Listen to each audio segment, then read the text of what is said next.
François Asselineau, bonjour et merci d'être avec nous. Bonjour. Alors pour commencer, vous nous rappelez les grandes lignes des objectifs de l'Union populaire républicaine ? Eh bien, c'est un mouvement politique que j'ai créé dans un état de grand dénuement, puisque j'étais presque tout seul avec quelques amis, le 25 mars 2007, donc il y a un peu plus de 6 ans. J'insiste toujours sur cette date, puisque cette date a un sens. Le 25 mars 2007, c'était le jour même du 50e anniversaire du traité de Rome, du 25 mars 1957, qui avait créé la communauté économique européenne, qui avait donc été le lancement de la construction européenne en termes d'institutions juridiques existantes.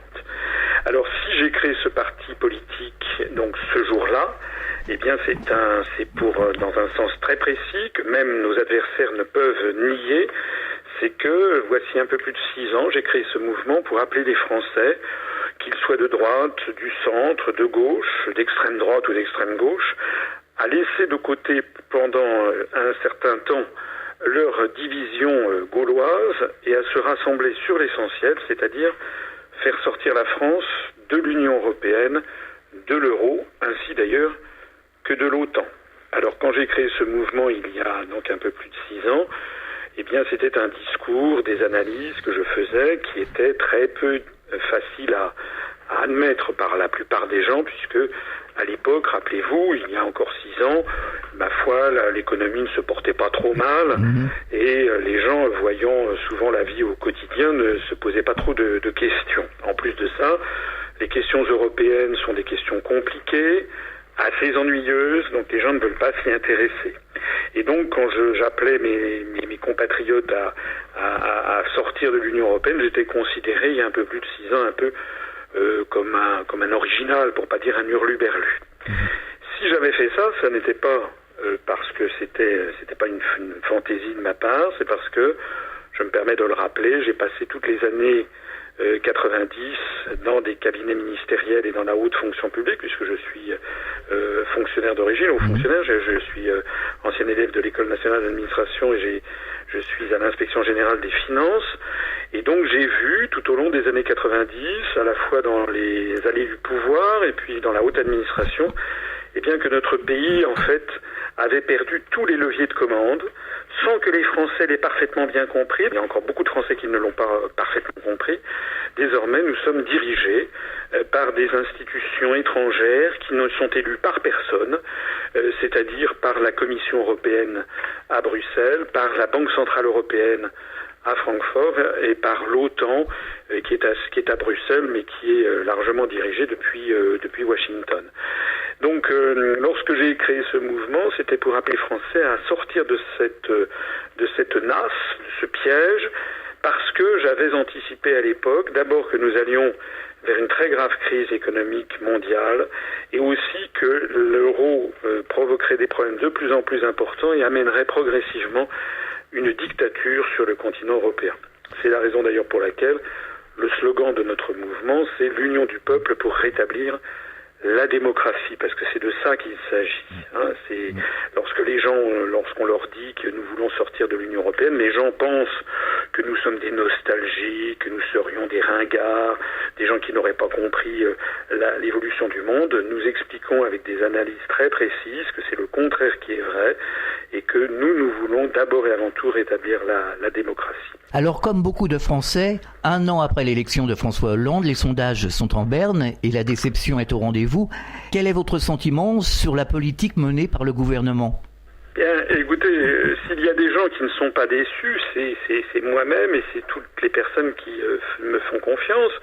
Je renvoie vos auditeurs à nos analyses, et en particulier, vous savez, il y a un outil formidable maintenant qui est Internet, et Internet permet à tout un chacun de voir ce que les responsables politiques disaient il y a 1 an, 2 ans, 5 ans, etc. C'est un formidable outil pour retrouver la mémoire et lutter contre l'amnésie. Donc les auditeurs que ça intéresse, je leur suggère d'aller sur Internet, de taper mon nom, Asselineau, A2SE-L-I-N-E-A-U, et puis de taper et présidentielle et abstention, voilà. Pourquoi ça ? Parce que j'ai fait une conférence qui est sur Internet, qui a été filmée, qui date d'il y a un peu plus d'1 an, où j'expliquais, excusez-moi de le dire, mais j'expliquais exactement ce qui se passe maintenant. C'est-à-dire que j'expliquais que de toute façon, M. Hollande n'aurait en réalité aucun pouvoir pour changer quoi que ce soit à quoi que ce soit. Tout simplement, je vous le disais à l'instant, parce que tous les pouvoirs réels ont été volés aux Français, sans que les Français ne l'aient compris. On leur a toujours dit que l'Europe c'était formidable, que l'Europe c'était la paix. Alors qui veut la guerre? Personne ne veut la guerre. Bien sûr. Et comme tout le monde dit la même chose, les Français se sont dit très bien, allons vers l'Europe.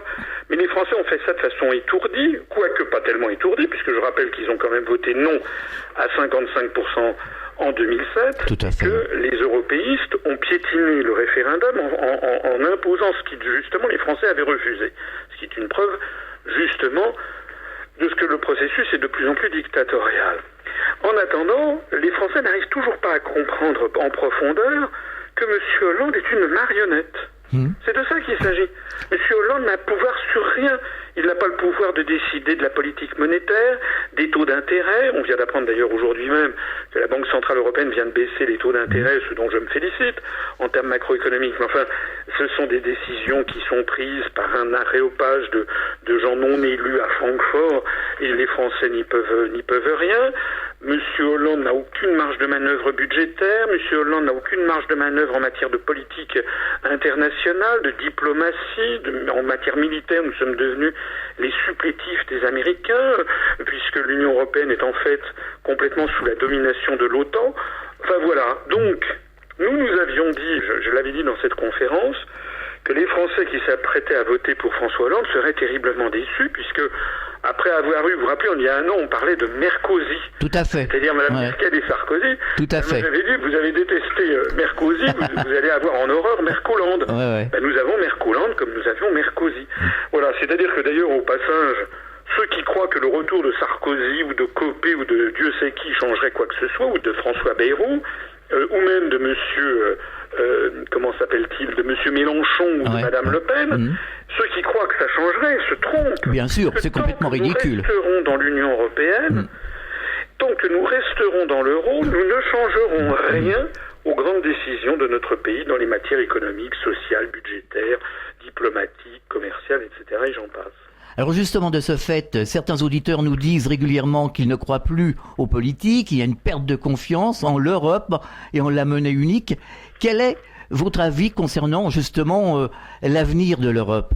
Écoutez, l'Europe a existé depuis très longtemps en tant que continent. C'est un ensemble de civilisations qui sont voisines mais qui sont quand même très différentes. La civilisation française est tout à fait différente de la civilisation anglo-saxonne à de nombreux égards.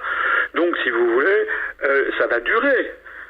Lorsque nous disons nous voulons sortir de l'Europe, sortir de l'Union européenne, il s'agit bien entendu de sortir de la construction bruxelloise. Il est bien évident que la France restera sur le continent européen, c'est évident. Donc nous aurons un environnement régional qui ne va pas, lui, changer. J'insiste d'ailleurs que la France est beaucoup plus proche à tous les égards, y compris d'un point de vue géographique, de la Tunisie, de l'Algérie ou du Maroc, que de la Scandinavie ou de Chypre. Donc, en réalité, la géographie est effectivement un sujet important qui va fondamental, même dans les relations internationales. Donc, ce que nous disons, c'est qu'il y aura une vie après l'Europe. Vous savez, il y a eu une vie après la construction du socialisme. La construction du socialisme s'est effondrée parce que c'était une utopie qui menait au désastre. La construction européenne s'effondrera parce que c'est une utopie qui mène au désastre. Mais une fois que ça se sera effondré, bien nous resterons toujours voisins des Allemands, des Espagnols, mais aussi des Anglais, mais aussi des Algériens, des Tunisiens. Voilà. Ce qu'il faut donc, c'est avoir une vision lucide du monde d'aujourd'hui et de demain. Les gens qui disent « Ah, vous voulez sortir de l'Europe, c'est que vous voulez vous refermer sur vous-même » sont des gens qui n'ont absolument pas lu ce que j'écris, ni vu mes conférences. La France est actuellement le pays au monde, après les États-Unis, qui a le plus d'ambassades et de consulats sur la planète. Nous en avons à peu près 272 ou 273. Lorsque nous serons sortis de l'Union européenne, eh bien, nous fermerons notre ambassade à Bruxelles. Nous fermerons également, si nous sortons de l'OTAN, notre représentation à l'OTAN. Et puis nous fermerons notre représentation il y a un poste spécifique à la politique étrangère de sécurité et de défense de l'Union européenne. Ça veut dire qu'on fermera 3 représentation sur 273. Ça veut dire que nous resterons en contact avec le monde entier, bien entendu. Il faut arrêter de faire peur aux Français en leur promettant en leur assurant que ça serait l'apocalypse si on en sortait. Il faut que les Français comprennent que ce sont les mêmes qui leur disent que ce serait l'apocalypse si on sortait de l'Europe. Ce sont les mêmes que ceux qui leur avaient dit voici 20 ans que si nous adoptions l'euro, ce serait fantastique, ce serait la croissance, l'emploi, la richesse. Ce sont des gens qui se sont trompés à 180 degrés continuellement depuis 20 ans, pourquoi faudrait-il leur faire confiance maintenant? Non, il faut être raisonnable, il faut prendre les choses avec lucidité. La construction européenne est une utopie qui nous emmène au désastre. Eh bien, il faut en tirer les conséquences en adulte et puis en sortir sereinement. C'est d'ailleurs ce que nous proposons. Nous sommes les seuls à le proposer, puisque nous expliquons qu'il y a un article dans les traités, qui est l'article 50 du traité sur l'Union européenne, qui prévoit qu'un État a le droit de sortir de l'Union européenne. Voilà, donc il n'y a pas de quoi en faire des histoires apocalyptiques. C'est prévu dans les traités. Discutons-en. Alors nous avons consacré il y a quelque temps une émission sur la récession en Grèce avec le journaliste Pierre Jovanovic qui nous expliquait lors de son retour en Grèce que les Grecs étaient rendus à l'esclavage avec des réductions très importantes sur les salaires, sur les retraites et puis j'en passe et des meilleurs. Est-ce que, comme disait Pierre Jovanovic, nous risquons de subir le même sort? Je ne voudrais pas verser dans des propos trop apocalyptiques à mon tour, mais j'observe quand même que la situation est dramatique et que malheureusement ça va s'aggraver et s'aggraver et s'aggraver encore. Vous citez le cas de la Grèce, vous auriez pu citer également le cas de Chypre, tout à fait. Vous auriez pu citer le cas de l'Espagne aussi, du Portugal, de l'Italie. Au Portugal, en 2011, il y a 150 000 Portugais qui ont quitté le pays, qui ont émigré, et pour aller d'ailleurs pour aller au Brésil ou pour aller en Angola, qui sont des pays où l'on parle le portugais. Il y a désormais plus d'émigrés portugais en Angola, qui est un pays d'Afrique, que d'émigrés angolais au Portugal. Ça montre à quel point nous sommes dans une situation catastrophique. S'il y avait autant de Français qui avaient fui la France que de Portugais qui ont fui le Portugal au prorata des populations, nous aurions eu près d'1 million de Français qui auraient fui la France voici 2 ans et plus encore cette année. Alors, qu'est-ce qui se passe? Mais il se passe que la France est en train de suivre le même chemin. Nous avons un taux de chômage qui ne fait qu'augmenter. Les médias sont même obligés d'en convenir. Et encore, ne s'agit-il que du taux de chômage officiel qui est largement sous-estimé. Oui. Mais en plus de ça, nous avons un appauvrissement continuel des gens. Selon l'INSEE, en 2010, c'est les dernières données disponibles, chaque jour, il y avait 1500 Français qui basculaient en plus en dessous du seuil de pauvreté. Je suis persuadé qu'aujourd'hui, il doit y avoir peut-être 2000 à 2200 Français qui chaque jour basculent en dessous du seuil de pauvreté. Nous perdons entre 600 et 800 emplois par jour. Nous fermons une usine par jour. Tous les jours, il y a 1 à 2 agriculteurs qui se suicident parce qu'ils n'en peuvent plus de la situation qui leur est faite. Ça veut donc bien dire que nous fonçons vers la catastrophe. Et vous avez raison de souligner ce qui se passe en Grèce, c'est qu'au motif de rembourser une dette monstrueuse qui n'a jamais, dont il n'y a pas d'audit, on ne sait pas finalement à quoi a correspondu cet endettement. Nous proposons qu'il y ait un déballage général, comme l'ont fait les Islandais, un déballage général des causes et des raisons de l'endettement de tous les pays développés. Parce qu'il n'y a pas que la France, tous les pays sont ultra endettés. Nous estimons que ceci résulte d'un jeu d'écriture et de processus qui ne sont pas conformes à ce qui existait auparavant, c'est-à-dire on pouvait auparavant monétiser une partie de l'endettement public. En attendant, si nous continuons comme ça, et je pèse mes mots, on va subir le même sort que subissent déjà les Chypriotes, les Grecs et les Italiens, qui a d'ailleurs commencé en France, c'est-à-dire être obligés de vendre tout notre patrimoine national dans l'espoir illusoire de rembourser une dette qui croît beaucoup plus vite que les remboursements que l'on fait. Je vais vous prendre un exemple. Allez-y. Monsieur de Villepin a vendu une partie des autoroutes françaises, de la gestion des autoroutes, pendant qu'il était Premier ministre, à une société qui s'appelle Vinci. Ça a rapporté 11 milliards d'euros au budget de l'État. Mais au même moment, quelques années après, monsieur Sarkozy, pendant qu'il a été président de la République, a fait augmenter, pendant les 5 ans où il a été président, il a fait augmenter l'endettement de la France de l'ordre de 600 milliards d'euros. Oui. Donc, si vous voulez, on a vendu nos autoroutes. Ce qui fait qu'à chaque fois que les particuliers prennent l'autoroute qui paye un péage, eh bien, il y a une partie du péage importante qui part comme profit pour les actionnaires de la société Vinci, au capital de laquelle vous avez d'ailleurs des fonds de pension américains. Donc au bout du compte, on nous traite comme une vache, si vous voulez, une vache à lait à chaque fois qu'on passe au péage, on nous traite pour le profit d'actionnaires privés, au lieu que ça serve à la collectivité publique. Et tout ceci jusqu'à la fin des temps, sauf si on renationalise les autoroutes comme nous le proposons. Mais tout ceci pour nous être désendettés de 11 milliards d'euros, au même moment qu'on augmentait notre endettement de 600 milliards d'euros. En d'autres termes, si on n'avait pas vendu ces autoroutes, si on les avait conservées dans le patrimoine public, au lieu d'avoir 600 milliards d'euros, on en aurait 611, et puis voilà. Qu'est-ce que ça change? Puisqu'on est de toute façon face à un monceau de dette qui est de l'ordre de 1850 milliards d'euros, dont tout le monde, tous les économistes savent pertinemment que nous ne pourrons pas le rembourser, bien sûr. Que les Allemands ne pourront rembourser les quelques 2000 et quelques milliards d'euros qu'ils ont de dette, pas plus que les Japonais, pas plus que les Américains. Voilà, donc tout ceci doit être entièrement remis à plat, et puis il faut que les peuples d'un seul coup se réveillent et disent, mais attendez, quelle est la situation dans laquelle on est en train de nous enfoncer? C'est en fait, je n'hésite pas à le dire, un coup d'État, une série de coups d'État qui sont effectués sur le continent européen par une oligarchie financière qui prend le pouvoir par l'intimidation et le verrouillage des médias. On marque une pause, on revient dans quelques instants. Fréquence Évasion. Fréquence Évasion vous informe sur votre région. Que se passe-t-il près de chez vous? Pour le savoir, cliquez sur Région et Office de tourisme. Bon séjour dans le Sud. Venez visiter le site Fréquence Évasion, www.fréquenceévasion.com. Fréquence Évasion. Nous sommes de retour, c'est la deuxième partie du Grand Forum. Nous sommes toujours en compagnie de François Asselineau. Alors ne pensez-vous pas que nous sommes en train de changer de civilisation et que les gouvernements tirent encore sur leurs vieilles ficelles? Ce que je pense, c'est que, d'abord, je connais quand même un peu les allées du pouvoir. Je continue de rarement, de temps en temps, avoir des gens qui y sont. Ce que je peux vous dire, c'est que le moral, comme vous disiez tout à l'heure, est en berne. Ah, c'est clair. C'est-à-dire que tous les dirigeants ont compris que ça marchait plus du tout. Voilà. Et il y a beaucoup de choses qui sont en train de s'effondrer. Par exemple, le bobard de l'autre Europe. Vous savez, ça fait 30 ans qu'on nous dit, mais attendez, on va avoir une Europe sociale. Pendant ce temps-là, on a une usine qui ferme tous les jours et quasiment 2000 personnes qui basculent en dessous du seuil de pauvreté. Donc tout ceci, ça finit par avoir lassé les gens. Et puis on a un formidable outil.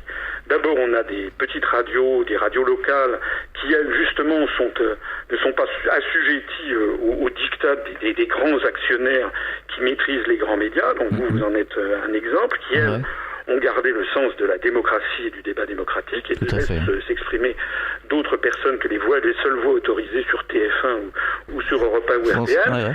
Et puis, il y a un autre outil qui est formidable, c'est évidemment Internet. Et ça, je crois que les dirigeants n'ont pas encore parfaitement compris le rôle qu'Internet est en train de jouer.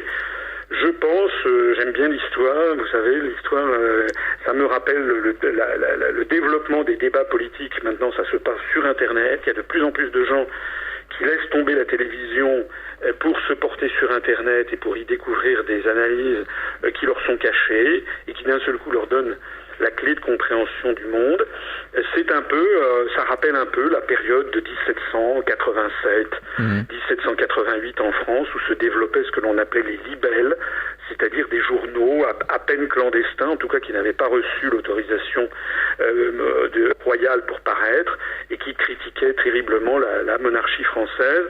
Ça rappelle aussi les samizdat, vous savez, dans les années 70 en Union soviétique, qui étaient des journaux clandestins qui critiquaient le pouvoir soviétique. Voilà.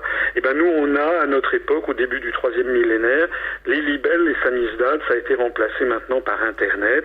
Et quand vous allez sur Internet, vous découvrez le véritable état d'esprit des Français qui n'a rien à voir avec le conte de fées à l'eau de rose que l'on nous raconte sur TF1. Alors justement, certaines personnes disent que nous sommes en période pré-révolutionnaire. Là aussi, vous savez, je me garderai de faire des pronostics absolus parce que il y a des éléments de nature pré-révolutionnaire, ça c'est exact. Mais il y en a d'autres qui sont contre ça. Les révolutions, ça apparaît lorsque les gens n'ont plus rien à perdre.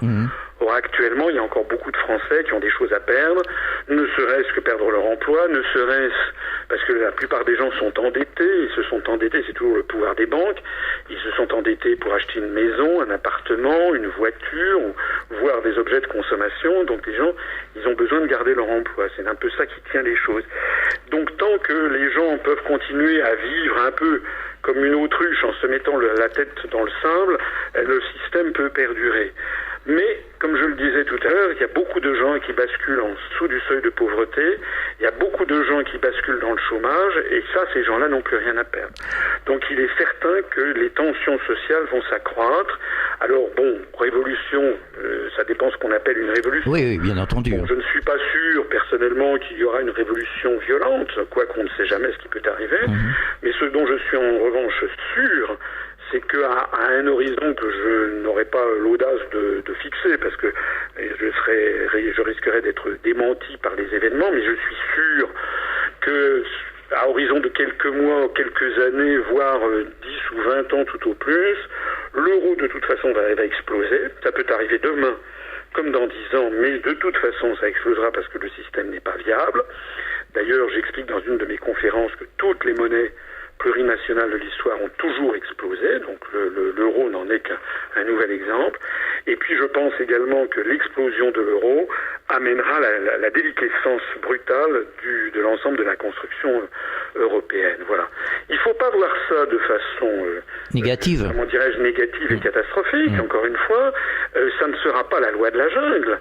Je rappelle que les relations internationales sont organisées au niveau mondial par l'Organisation des Nations Unies et toutes ces agences, l'Organisation mondiale de la santé, l'Organisation mondiale du commerce, l'Organisation internationale des télécommunications, Interpol, l'Agence internationale pour l'énergie atomique, j'en passe et des meilleurs, je pourrais vous en parler comme ça pendant 2 heures. Oui, je me doute bien. Il y a énormément de traités internationaux qui réglementent la vie mondiale. On a mis dans la tête des Français cette absurdité, on leur a fait croire que si la France sortait de l'Europe, on serait fermé, on deviendrait la Corée du Nord. Mais c'est absurde. Il suffit de regarder d'ailleurs la Suisse ou la Norvège, qui, soit dit en passant, sont les 2 pays d'Europe qui se portent le mieux. Ce sont des pays qui ne sont pas dans l'Union européenne, ils se portent mieux que les autres, et ce n'est pas la Corée du Nord. Voilà, il faut tout simplement redonner au peuple d'Europe l'espoir d'une vie meilleure. Or, on ne redonne pas à un peuple l'espoir d'une vie meilleure si on ne lui donne pas les clés de sa propre maison. Les gens, ils ont besoin de décider de leur propre avenir pour retrouver confiance dans le futur, c'est tout. Alors, nous parlions de la liberté d'expression il y a quelques instants. Quel est votre rapport avec les médias ? Écoutez, mon rapport avec les médias, il est malheureusement très, très, très limité. Nous avons, dans un premier temps, quand j'ai créé ce mouvement politique, je l'ai dit en préambule, nous étions très peu nombreux. À la fin de l'année 2007, nous avions une 40aine d'adhérents. Nous étions ce qu'on peut appeler un groupuscule. Il est donc assez naturel, en définitive, que les grands médias n'aient pas voulu me donner la parole, y estimant que nous étions un groupuscule. Sauf que depuis lors, le groupuscule, il a fait des petits, puisque je me suis déplacé dans toute la France, je continue encore, je fais de très nombreuses conférences qui drainent d'ailleurs et qui attirent de plus en plus de monde, parce que grâce à Internet, elles se sont beaucoup développées. Mes conférences, si on les cumule selon tous les vecteurs et toutes les conférences, il y a peut-être plus d'1 500 000 ou 2 millions de visionnages. Donc maintenant, et d'ailleurs quand je me promène dans Paris, il n'est plus rare que je sois abordé spontanément dans la rue par des inconnus qui me disent « je vous ai vu, continuez comme ça ». J'ai tout le temps des gens qui me disent « c'est formidable, continuez comme ça ». Alors entre-temps, nous sommes passés donc d'une petite 40aine d'adhérents fin 2007 à 350 environ fin 2010, et puis à 700 fin 2011, et puis au cours de l'année 2012 où il y a eu notamment l'arrivée de la crise de l'euro qui confirmait toutes les analyses que j'avais faites depuis plusieurs années, nous sommes passés de 700 adhérents à 2100, c'est-à-dire que nous avons eu un triplement de nos adhérents, et aujourd'hui même où je vous parle, nous en sommes à 2800, plus de 2825 adhérents de mémoire. Voilà, ça veut dire qu'avec ce nombre d'adhérents, nous avons maintenant plus d'adhérents Là, le chiffre dont je vous parle, ce sont des vrais chiffres. Moi, je suis pas un menteur. Les politiques vous racontent n'importe quoi. Il y a des on l'a bien compris d'ailleurs. Voilà, il y en a qui rajoutent allègrement un zéro au nombre de leurs adhérents. Nous, c'est un nombre qui peut être vérifié par huissier. Bon.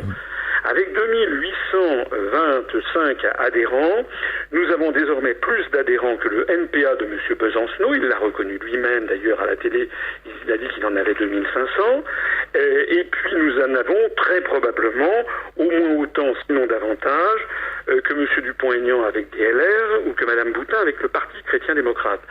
Je ne dis pas que nous sommes devenus un mastodonte parmi les partis politiques. Bon, mais ce que je dis, ce qui est vrai, c'est que nous sommes devenus désormais un réel mouvement politique qui a plus d'adhérents que des partis que l'on a vus souvent dans les grands médias, que ceci se sait, parce que nous avons sur des messages Twitter où nous avons la consultation de notre site, nous savons que beaucoup de journalistes de très grands médias viennent consulter, pas seulement eux d'ailleurs. On a sur notre site des consultations en provenance du ministère de l'Intérieur, du ministère des Affaires étrangères, de la Commission européenne, même de l'Élysée. Donc tout le monde nous connaît très très bien. On est suivi, vous imaginez bien qu'il y a en France des services de renseignement à la fois français et étrangers qui nous suivent bien sûr, puisque nous avons une croissance exponentielle. Dans un tel contexte, il serait naturel, si les journalistes faisaient leur métier conformément à leur devoir qui a été fixé, je vous rappelle, par la charte de Munich en 1971. Normalement, un journaliste qui fait son devoir, il est là pour suivre les évolutions de la société, repérer les grandes évolutions, et puis faire des reportages dessus, et donner la parole. Or, nous, c'est exactement l'inverse. Plus nous nous développons, pas plus nous nous développons, mais même si nous nous développons très rapidement, les médias continuent, je parle des grands médias, continuent à refuser absolument de nous donner la parole. Voilà. Il y a eu que une ou deux petites exceptions. Il y a eu Frédéric Tadei. Oui, sur France 3. Ce soir ou jamais, à la télévision pour Ce soir ou jamais, où j'ai été invité en fin de soirée, où j'ai pu parler pendant environ 13 minutes en cumulé, en tout et pour tout. Et voilà mon seul passage sur les ondes des grandes télévisions nationales. Alors, nous disons que ça n'est pas normal. Nous avons approché beaucoup de gens, des gens comme par exemple Jean-Jacques Bourdin sur RMC, Jean-Michel Apathy sur RTL. Nous avons été en contact personnel avec eux. Et la réponse qu'ils nous ont dit, non, on ne lui donnera pas la parole. Et pourquoi ? Eh bien, c'est à vous de leur demander. Monsieur Apathy a dit, non, il n'a pas les codes. Les codes, quoi? C'est comme un code bancaire. Il faut avoir un numéro de code de carte bleue pour pouvoir passer sur l'écran média. C'est incroyable. Qu'est-ce que c'est que cette histoire ? Qu'est-ce que c'est que cette histoire qui fait que des gens, des quidam, Monsieur Apathy est un journaliste comme un autre, il ne représente que lui-même, Monsieur Apathy, Monsieur Bourdin, des journalistes en plus de ça sur des télévisions publiques ou des chaînes de radio publiques financées par les contribuables. Or, nous avons des contribuables parmi nos milliers d'adhérents. En vertu de quoi refusent-ils de nous donner la parole? Voilà. Donc c'est tout à fait inadmissible. Alors nous essayons, et puis de toute façon, le temps joue pour nous. Tout à fait. Alors un mot sur l'argent donné aux banques depuis le début de la crise, sur les scandales à répétition de droite, de gauche, exemple l'affaire Cahuzac. Alors, d'abord, effectivement, ce sont des sujets différents. Oui. Sur l'affaire Cahuzac, c'est une affaire misérable à tous les égards. Ce que je trouve le plus scandaleux, c'est que M. Cahuzac, en tant que ministre du Budget, participait en novembre dernier encore à Nanterre à un grand show, vous savez, à l'américaine, une espèce de colloque pour combattre la fraude fiscale. Ouais. Bon. Les photos qu'on a ressorties à cette occasion sont ravageuses pour lui, parce que non seulement nous avons affaire à quelqu'un qui a en fait voulu se livrer à de l'évasion fiscale, ce qui déjà en soi est un délit en France, mais de surcroît, ce type, c'était Tartuffe en personne, puisqu'en plus de ça, il venait donner des leçons de morale en tant que ministre pour lutter contre ce qu'il était en train de faire par derrière. Donc je pense que c'est quelque chose qui est ravageur. Je ne m'en félicite pas tellement d'ailleurs, parce que vous savez, nous ne sommes pas un mouvement extrémiste, nous sommes un mouvement extrêmement républicain, parfaitement conscient du respect du droit, et donc je trouve que ce genre d'événement développe en France une forme d'anti-parlementarisme, de systématique que je peux comprendre. comprendre compte tenu des ouaves, des spécimens que l'on nous présente à droite ou à gauche, mais qui n'est pas bon, c'est pas sain pour la vie démocratique d'un pays. J'espère que la justice va passer, va frapper M. Cahuzac, comme d'ailleurs tous ceux qui sont dans le même cas que lui, sur lequel probablement il y a encore beaucoup de choses à savoir. Voilà. Certainement. Donc voilà pour cette affaire. Je trouve ça exécrable à tous les égards. S'agissant de l'argent des banques, c'est une affaire beaucoup plus importante en volume, même si d'un point de vue symbolique, elle frappe peut-être moins l'imagination du peuple français. L'argent des banques, il faut savoir par exemple que pour sauver l'euro, comme on dit dans les médias, la France a pris des engagements vis-à-vis de la Grèce. Il ne s'agit pas de sauver l'euro et de sauver la Grèce, il s'agit tout simplement de sauver les banques qui avaient fait des investissements hasardeux en Grèce. C'est de ça qu'il s'agit. Et en fait, aux dernières nouvelles, vous avez peut-être vu passer cette information, ce sauvetage, qui n'est qu'un sauvetage provisoire, je vous le disais tout à l'heure, de toute façon l'euro explosera, va coûter aux contribuables français 69 milliards d'euros, d'après les dernières nuits. Oui, je sais. Ouais. C'est une somme inimaginable. Ça représente des millions de logements sociaux. Bien sûr. Au moment même où les Français ont de plus en plus de mal à se loger, on a de plus en plus de sans-abri. Je ne vais pas vous expliquer à quel point les Français qui ne sont pas propriétaires de leur logement, c'est-à-dire en gros la moitié des Français, et en particulier les jeunes qui ne trouvent pas d'emploi, puisque le taux de chômage des jeunes est très important, même s'il est en partie caché, donc ils n'ont pas beaucoup de ressources, ils ont besoin de trouver des logements de type HLM à bas coût. Eh bien, il n'y en a pas. Les listes d'attente dans les grandes villes ou dans les banlieues des très grandes villes se chiffrent parfois en mois, voire en années. Quand vous voyez quelle est la crise du logement, que quelques milliards d'euros permettraient de régler assez rapidement, alors que ça traîne depuis des années, mais qu'en revanche, pour sauver les banques, on ponctionne la richesse des Français de 69 milliards d'euros. Ah, ça, tout le monde le dit, hein. C'est un véritable scandale. Voilà. Oui, on nous fait souvent la réflexion, d'ailleurs. Mais c'est un scandale. Il faut maintenant, écoutez, puisque j'ai la chance de m'adresser sur un micro, et avec une radio qui n'interdit pas aux voix dissidentes au contraire de s'exprimer, au contraire. Eh bien, je dis à tous les gens qui m'écoutent, il faut que les Français arrêtent de s'indigner seuls derrière leur écran de télévision ou derrière leur écran d'ordinateur. Tout à fait. Parce que ça ne changera rien. Ce qu'il faut, c'est que les Français se ressaisissent et se mobilisent. Il y a une formule assez terrible qu'avait faite un essayiste suisse qui vivait au XXe siècle, qui est mort en 91, qui s'appelait Max Frisch, et qui parlait des dictatures, et il disait « Il y a encore pire que le bruit des bottes, c'est le silence des pantoufles.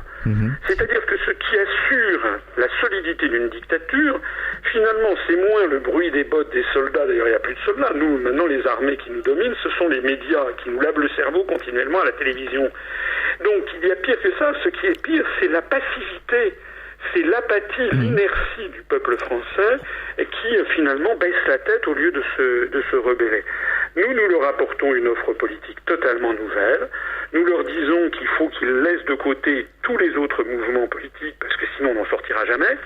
En particulier, alors je sais que ça nous vaut beaucoup de critiques de la part de leurs partisans, mais nous renvoyons dos à dos le Front National et le Front de gauche, puisque nous disons que, d'ailleurs c'est pour ça que les médias passent leur temps à promouvoir Madame Le Pen d'un côté, Monsieur Mélenchon de l'autre, parce que pendant qu'ils s'engueulent à la télévision, à la radio, etc., en fait ils divisent les Français. Oui, c'est une stratégie. Les Français devraient se réunir. Et tout ça, quel est le plus grand bénéficiaire de cette division du peuple français entre 15-18% de gens qui vont au Front National et qui ne sont ralliés par personne?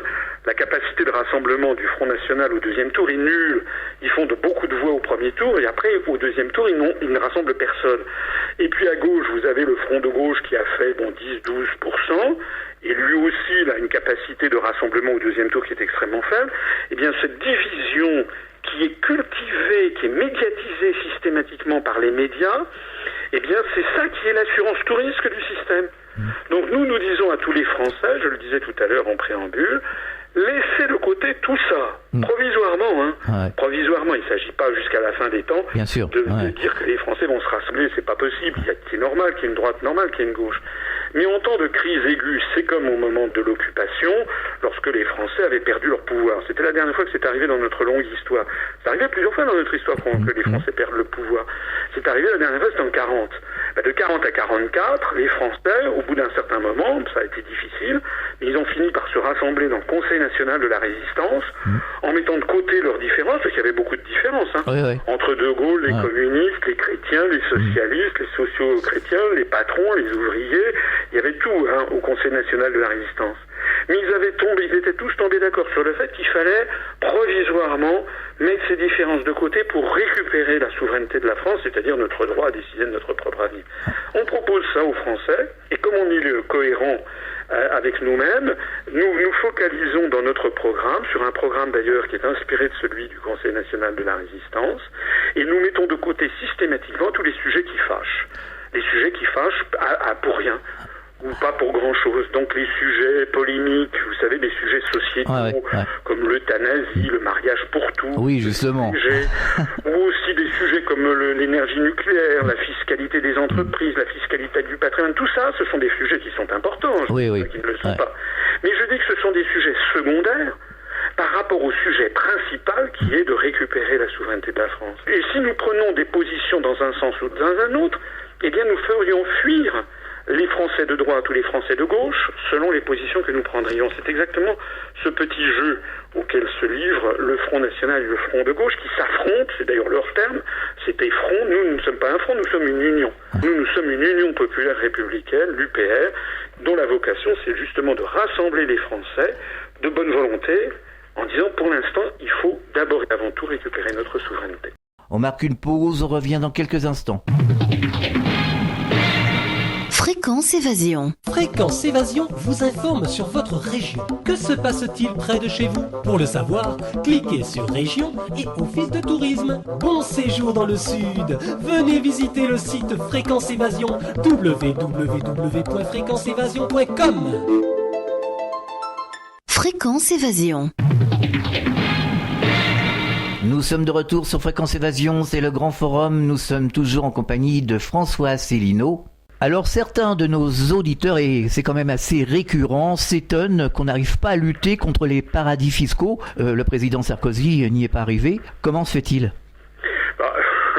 D'abord parce que les paradis fiscaux sont intimement liés à la stratégie américaine et à la stratégie de l'oligarchie financière.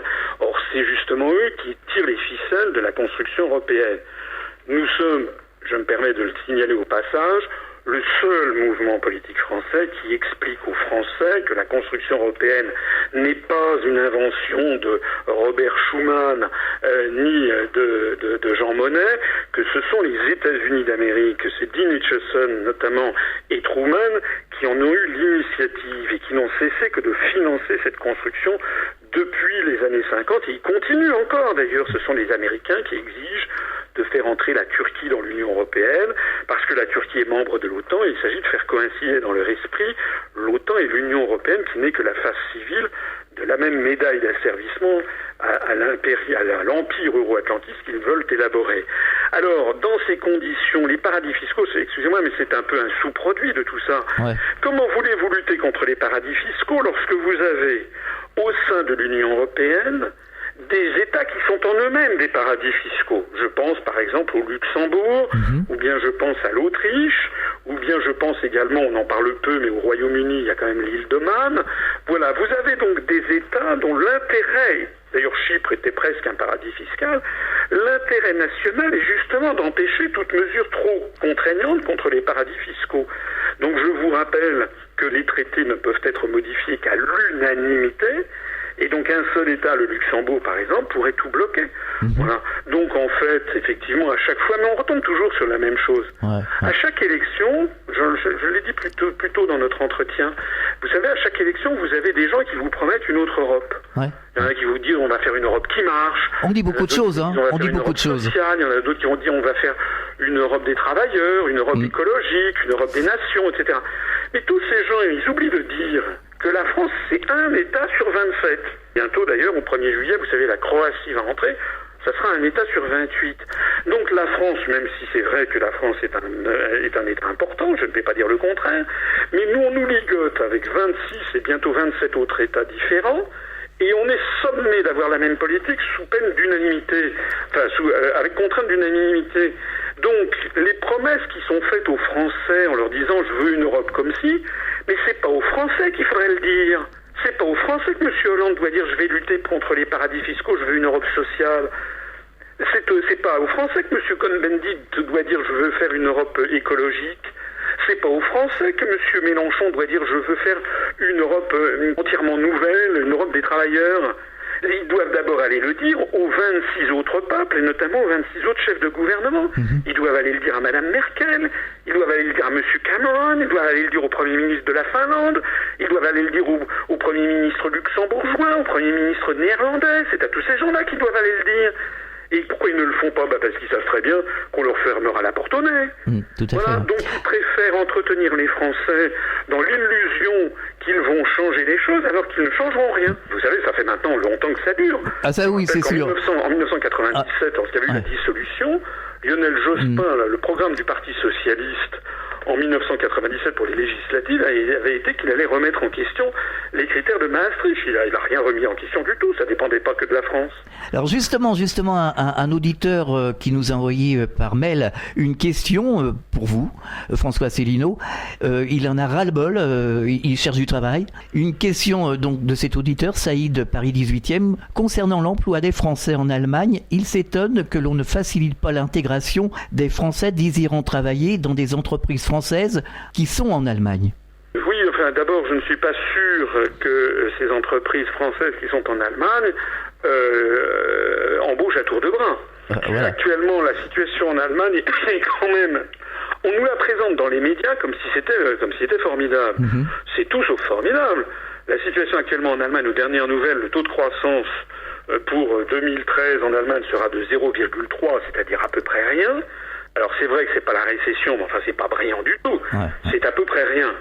Deuxièmement, je rappelle que l'une des raisons importantes pour lesquelles l'Allemagne se porte un peu mieux que les autres, c'est parce que tout simplement ils ont mis en pièces le droit, les acquis sociaux. Vous savez qu'il n'y a pas de SMIC interprofessionnel en Allemagne. Il y a parfois des salaires par branche, mais par exemple, il n'y a pas du tout de salaire minimum dans l'agriculture, donc pour les ouvriers agricoles. Vous savez qu'en Allemagne, il y a des gens qui gagnent vraiment des clopinettes. Donc il y a un taux de pauvreté en Allemagne qui est assez important, une pauvreté un peu cachée. Il y a d'ailleurs très très peu d'Allemands qui possèdent leur appartement ou leur maison. En France, il y a 55% des Français qui sont propriétaires de leur logement. En Allemagne, je crois que c'est pas plus de 25%. Donc vous savez, la situation en Allemagne, elle n'est pas si brillante que ça. Par ailleurs, en Allemagne, excusez-moi, mais les Allemands, même si c'est une entreprise française qui est installée en Allemagne, elle a quand même besoin d'avoir des gens qui parlent l'allemand. Ouais. Or, les Français parlent très très peu l'allemand.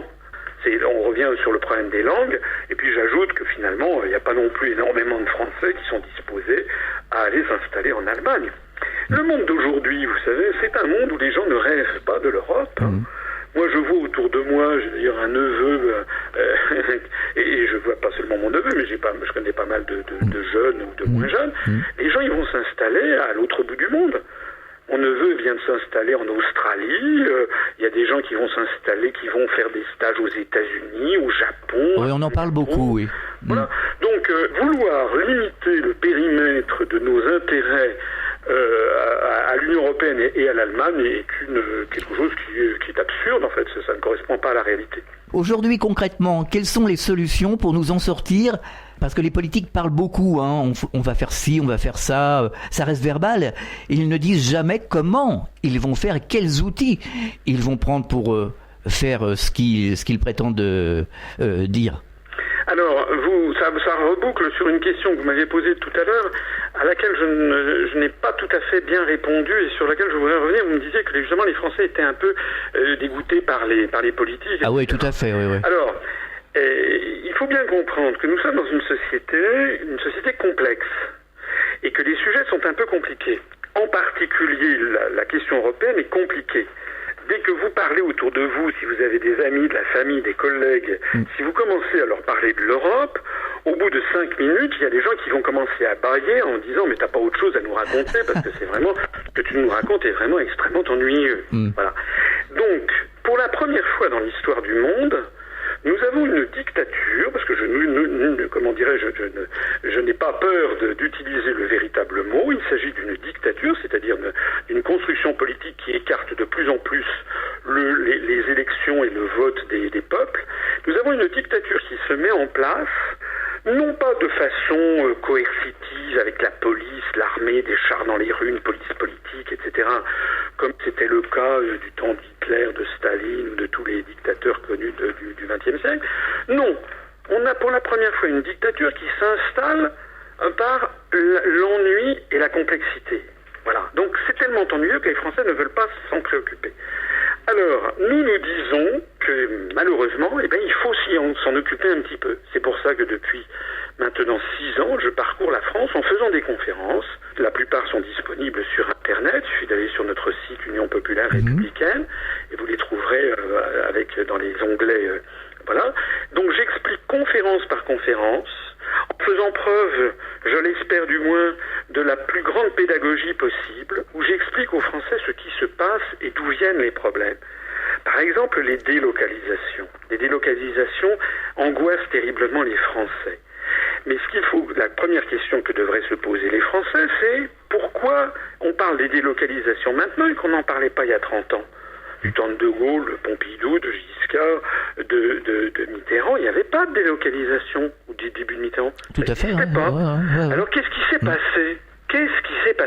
La Chine, elle existait déjà, l'Inde aussi. Qu'est-ce qui s'est passé ?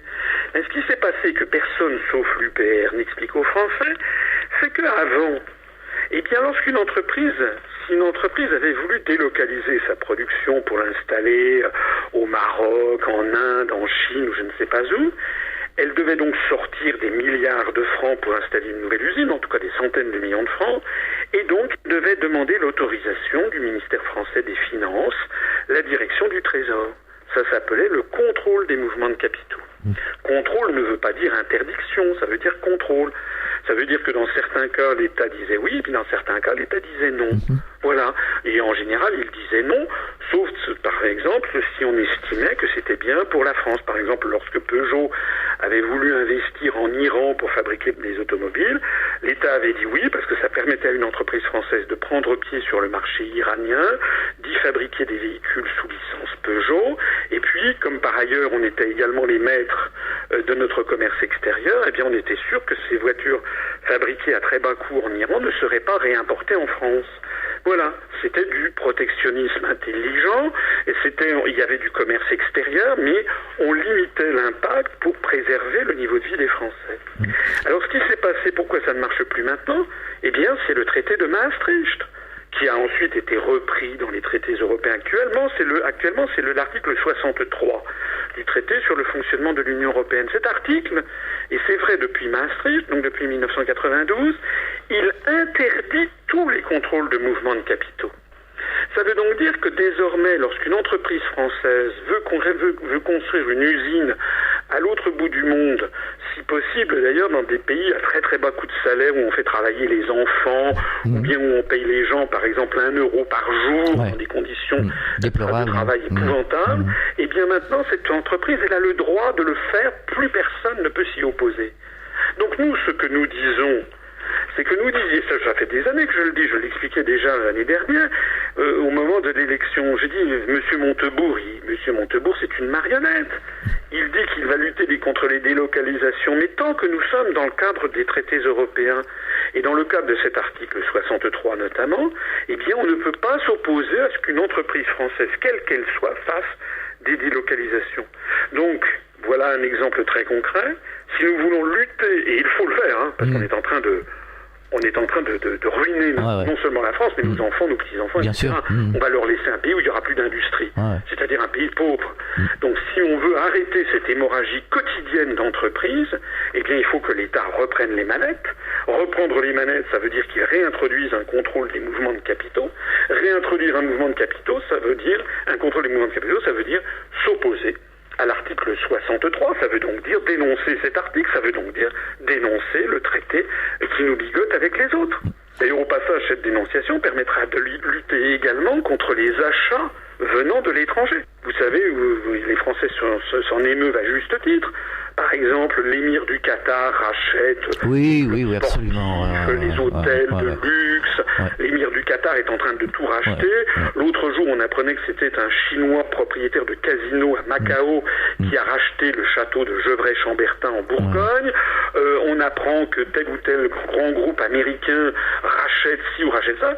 Eh bien, avec ce système tel qu'il figurait avant, là aussi, il y a 20 ans, l'émir du Qatar, il rachetait pas tout ça par appartement. Pourquoi? Parce qu'il y avait le contrôle des mouvements de capitaux qui fonctionnait aussi dans l'autre sens. C'est-à-dire que si quelqu'un voulait racheter des choses en France, il fallait qu'il obtienne l'autorisation. Voilà, donc c'est une des raisons. J'ai fait une conférence qui s'appelle les 10 raisons de sortir de l'Europe, j'y renvoie à vos auditeurs, parce que je montre que si nous voulons sortir de l'Union européenne, ça n'est pas du tout par xénophobie, racisme, nostalgie, ça, ce sont les slogans de ceux qui veulent qu'il n'y ait jamais de débat. Il s'agit de nous diaboliser, puis on dit, oui, vous parlez comme le Front National, donc vous êtes d'extrême droite, donc vous êtes pour le Troisième Reich. Voilà. C'est à ça que ça sert le Front National, c'est-à-dire à empêcher tout débat. D'ailleurs, je signale que le Front National a sur ces questions des positions extrêmement variables. Je renvoie vos auditeurs qui ne le croient pas à la profession de foi de Madame Le Pen. En 2012, donc il y a moins d'un an pour la présidentielle, elle ne parlait absolument pas de sortir de l'Europe, ni même de sortir de l'euro sur sa profession de foi envoyée à 46 millions d'électeurs. Donc nous, ce que nous disons, c'est qu'on a le droit de débattre de ces sujets. Normalement, je devrais être invité à la télévision ou dans les grandes radios pour débattre avec des gens qui sont contre mes idées, et puis que le public, les Français, se fassent une opinion. Mais vous n'êtes pas contre la fermeture des frontières, vous êtes quand même pour la libre circulation. Mais écoutez, nous sommes pour un contrôle. D'ailleurs, je vous signale qu'actuellement, nous sommes toujours pour un contrôle des frontières. Nous sommes actuellement dans ce cas. Oui, mais je veux dire, on peut circuler. Si vous prenez actuellement un avion pour aller, d'abord, si vous allez, par exemple, en Angleterre, que vous preniez l'avion, ou que vous preniez le bateau, ou que vous preniez l'Eurotunnel, on contrôle vos papiers. Lorsque vous prenez l'avion pour aller à Djerba en Tunisie, ou au Maroc, ou à Moscou, au Japon, voilà, vous prenez l'avion dans n'importe quel aéroport, on vous contrôle vos papiers. Donc le cas général, c'est toujours le système de contrôle. Un contrôle, ça n'est pas une fermeture, je le disais tout à l'heure. Un contrôle, c'est un contrôle. D'ailleurs, les Français qui voyagent dans le monde, il y en a quand même beaucoup maintenant qui voyagent dans le monde, savent très bien que dans tous les États du monde, on est contrôlé quand on entre et quand on sort, sans que ce soit pour autant des tyrannies épouvantables. Le seul cas qu'il y a de différent en France, c'est qu'effectivement, quand vous passez la frontière avec l'Espagne, l'Italie, l'Allemagne, le Luxembourg, la Belgique et puis la Suisse qui fait partie de l'espace Schengen, là il n'y a plus du tout de contrôle. Donc c'est un cas particulier, mais le cas général, c'est que nous avons des contrôles de personnes. Ce que je trouve d'ailleurs assez amusant, c'est que les gens qui poussent des cris d'orfraie en disant le contrôle des personnes, vous vous rendez compte, c'est inimaginable, ce sont les mêmes qui ne cessent que de nous donner en exemple le modèle américain. Or, s'il y a bien un État au monde qui est un État policier et qui surveille le contrôle de ses frontières d'une façon absolument invraisemblable et draconienne, c'est bien les États-Unis d'Amérique. Nous, ce que nous disons, c'est que nous insistons sur le contrôle des mouvements de capitaux. Oui, c'est ça, ouais. Bon, voilà. Pour les mouvements de contrôle de personnes, nous disons, ça sera aux Français de décider. Si nous voulons rester dans l'espace Schengen, nous resterons dans l'espace Schengen. Si on veut avoir une politique plus ferme, on aura une politique plus ferme. Et puis voilà. Mais ça n'a pas de rapport direct avec la sortie de l'Union européenne. Je disais à l'instant même que la Suisse, qui n'est pas dans l'Union européenne, fait partie de l'espace Schengen. Ce sont des affaires qui sont disjointes. Mais encore une fois, votre question est assez judicieuse. Permettez-moi de vous le dire, parce que c'est effectivement, ça fait partie des gros fantasmes que l'on nous sort. Les gens pensent que si on veut sortir de l'Union européenne, c'est qu'on serait des xénophobes, des racistes, des ci, des ça, et qu'on voudrait refermer la France. Ils n'en est absolument pas question. Nous disons même que c'est l'inverse qui est vrai. L'inverse qui est vrai, parce qu'actuellement, la construction européenne est en train de couper la France de tout ce qui faisait son rayonnement mondial. Vous avez des gens en Amérique latine. Moi, j'ai des amis, je le dis souvent, j'ai des amis en Amérique latine, en Russie, en Chine, dans le Moyen-Orient, les gens qui aiment bien la France. Il y a beaucoup de gens qui aiment bien la France, vous savez. Mais la France des droits de l'homme, la France de Gaulle, la France qui est un phare de la civilisation mondiale, la France qui fait rêver. Bon, ces gens-là qui vivent dans tous les pays du monde, dans toutes les civilisations, quand ils aiment bien la France et si ce sont des amis, ils vous disent, mais qu'est-ce que vous êtes en train de devenir ? Où est la France qu'on aimait tant, celle de Gaulle, qui savait remettre à sa place les États-Unis, qui remettait aussi à sa place les Russes quand il le fallait? Où est cette France dont nous avions besoin, qui doit être le porte-parole d'une autre vision du monde que la vision des anglo-saxons? Donc là, en ce moment, nous sommes en train de perdre pied en Amérique latine. En Moyen-Orient, en Afrique francophone, au Maghreb, de plus en plus de gens se tournent vers la langue anglaise, par exemple. Et en ce moment, la politique que nous avons au Moyen-Orient est calamiteuse pour nos intérêts. Donc en fait, au lieu de s'ouvrir sur le monde, la construction européenne est en train de nous rapetisser, de nous enfermer dans une structure complètement artificielle qui va de l'Andalousie à la Laponie et qui est placée sous la direction générale des États-Unis d'Amérique. Donc nous disons, c'est exactement le contraire qui est vrai, c'est en sortant de l'Union européenne, eh bien que nous retrouverons le rayonnement mondial. Voilà. D'ailleurs, quand vous parlez à des partisans de la construction européenne, assez rapidement, ils agitent des grandes peurs ancestrales de nature raciste. Moi, je vois souvent dans des débats, quand j'en ai parfois, ça m'est arrivé il y a quelque temps de ça, à l'université de Rouen, assez vite, vous avez des partisans de la construction européenne, les mêmes qui me disaient 10 minutes avant qu'il fallait être ouvert sur le monde ici et ça, les mêmes vous disent 10 minutes après, ah oui, mais si on ne s'allie pas, vous vous rendez compte, on va être submergé par les Arabes, on va être submergé par les Noirs, on va avoir le péril jaune, etc. C'est-à-dire des réflexes qui sont des réflexes de nature racialiste, pour ne pas dire raciste. C'est d'autant plus absurde que la France entretient d'excellentes relations, ou entretenait, malheureusement c'est un peu en train de se avec des pays comme le Maroc, la Tunisie, les pays d'Afrique, mais aussi avec la Chine, etc. Et l'idée, par exemple, qu'il faille fusionner pour se protéger des méchants chinois, c'est une idée complètement absurde. Moi, j'ai accompagné le président Chirac dans son voyage officiel en Chine en 1996. On avait été reçu par le président de la République chinoise et M. Chirac était là pour promouvoir le TGV français. Et le président chinois a dit « Ah mais monsieur le président de la République française, il y a un mois, j'ai reçu le chancelier d'Allemagne et qui me disait qu'il fallait surtout pas acheter le TGV français, il fallait acheter la ICE allemande de chez Siemens. » Voilà, donc en fait, nous avons des intérêts qui sont divergents. Citroën s'est installé en Chine, a fait une alliance avec une entreprise chinoise qui s'appelle Dongfeng pour mieux lutter contre Fiat qui a fait alliance avec l'américain Chrysler et qui maintenant se retrouve en Chine avec un autre partenaire. Volkswagen a un autre partenaire chinois, etc. Les alliances du monde d'aujourd'hui, c'est pas des alliances qui se font dans le périmètre de l'Union européenne. Les alliances capitalistiques, ça se fait entre tous les pays du monde. Et je vais vous dire, c'est bien que ce soit comme ça. Parce qu'il n'y a rien de pire pour la paix du monde que l'idée anglo-saxonne de diviser de façon artificielle et factice le monde entre grandes civilisations fondées sur des religions. Ça, c'est la théorie du choc des civilisations. Ça nous emmène tout droit vers la guerre. Tout à fait. Le meilleur antidote à tout ça, c'est justement d'avoir des liens avec tous les pays du monde, quels qu'ils soient, quelle que soit la couleur de peau de leurs habitants, leur langue, leur religion, de nouer des liens d'amitié avec le monde entier. C'est d'ailleurs conforme au génie de la France. Ça me paraît évident. On marque une pause, on revient dans quelques instants. Fréquence Évasion. Fréquence Évasion vous donne la possibilité de dialoguer sur l'un des 3 forums.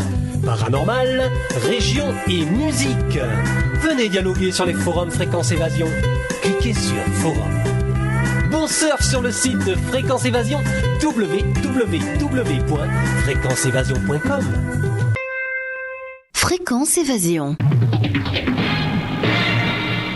Nous sommes de retour sur Fréquence Évasion, c'est le Grand Forum, c'est la dernière partie de l'émission et nous sommes toujours en compagnie de François Asselineau. Alors François Asselineau, on peut vous retrouver sur Internet, nous le disions tout à l'heure, donc vous avez un blog, vous utilisez les réseaux sociaux et puis donc le site de votre parti. Voilà, le site c'est l'Union Populaire Républicaine.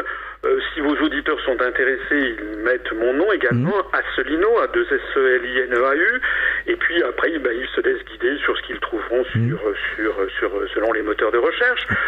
Moi, je conseille d'aller sur le site de l'Union Populaire Républicaine, u-p-r.fr, mais il suffit de taper sur un moteur de recherche UPR ou bien Union Populaire, ils le trouveront tout de suite.